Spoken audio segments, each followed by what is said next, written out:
Okay, so today we're tackling a question Yeah. listeners sent in, and I got to say, it's a big one. Mm-hmm.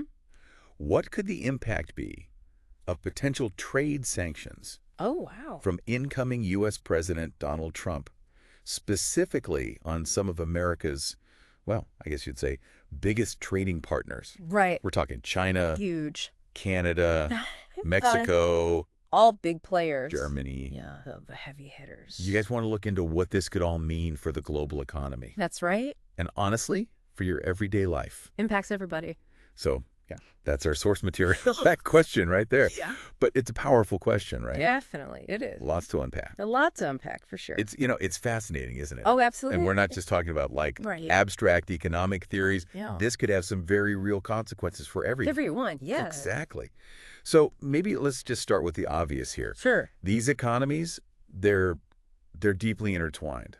Deeply. But how much are we really talking about here? Billions, just billions and billions of dollars in goods and services Yeah. flowing back and forth every year. Mm-hmm. And we're not just talking finished products here either. Oh, okay. Think about like raw materials. Oh, okay. The components. It's Right. like this Yeah. intricate web of supply chains that Oh. just crisscross the globe, you know? So not just like the car I drive, Uh-huh. but the steel that went into making that car. Correct. And maybe even like the specialized software that's controlling the engine. Precisely. Yeah. And that's what makes sanctions so interesting, you see. Okay. They're not just this blunt instrument. There are different types, Right. like tariffs, which are basically taxes on imported goods. Right. You also have import quotas. Mm-hmm. Those limit how much of a certain product can Okay. come in. I see. And then you even have outright bans on certain goods or companies. Wow. So it's almost like a toolbox Yeah. full of Yeah. economic weapons. You could say that, yeah. Okay. They're a form of economic leverage, is what they are. Right. Trying to pressure a country to change its policies. I see.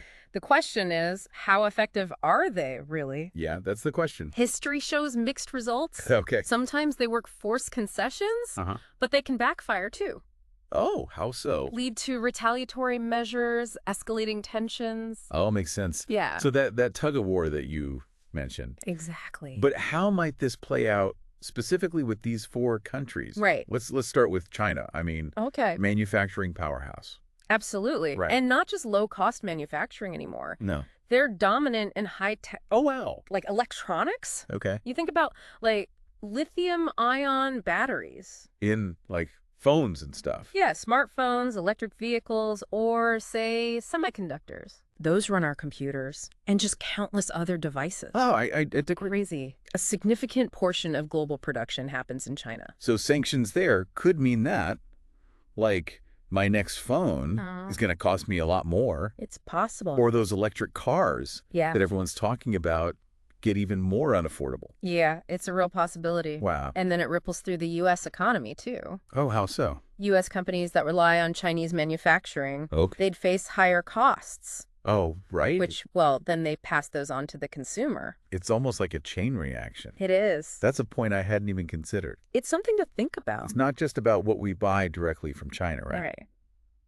Now, shifting gears a bit, let's Yeah. talk Canada. Okay. I know they're a huge energy supplier to the U.S. Massive. Right. Huge supplier of oil and natural gas. Wow. Even electricity flowing across that border. Oh, wow. Any disruptions there, that could lead to higher energy prices. For like everybody. For you, for me, impacting everything. Wow. From your gas bill to, the cost of goods and services. So even if I'm not driving a Canadian-made car, Yeah, I could still feel it in my wallet, huh? absolutely.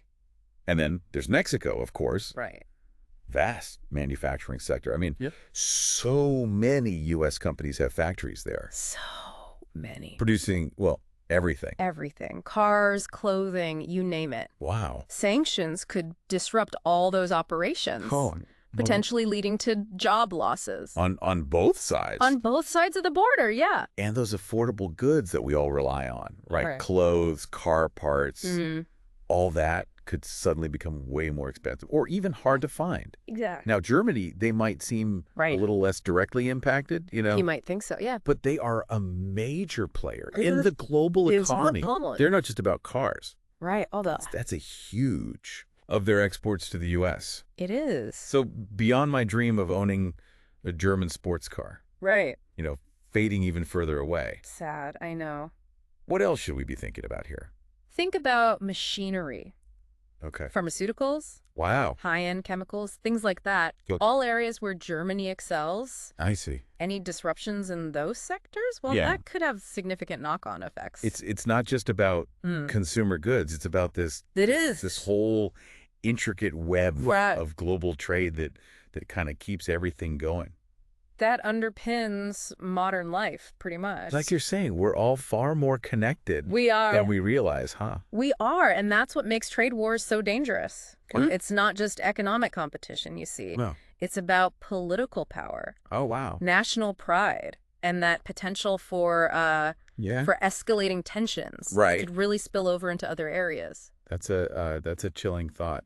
It is. So, I mean, if we can step back from the brink here a little bit, Yeah. what are the alternatives? We can't just ignore trade disputes, can we? Oh, absolutely not. Right. Yeah. No, but there are other ways to address them. Okay, like what?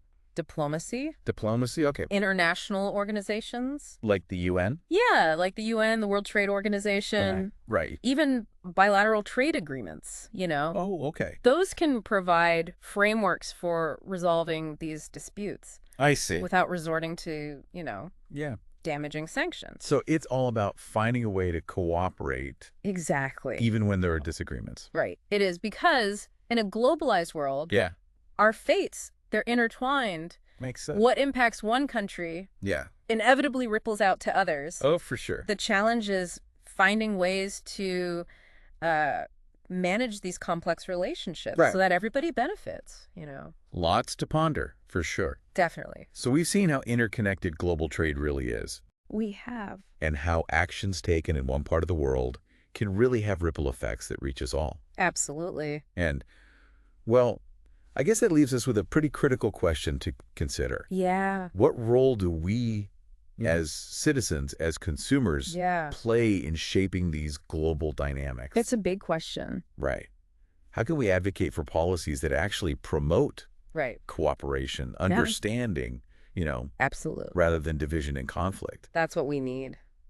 It's a conversation worth having, for sure. A conversation we need to be having. Definitely. Well, thank you Thank you. to everyone for listening to this deep dive. Of course. We'll be back with more Absolutely. listeners submitted questions soon. We'll see you then. See you then. Bye. Bye.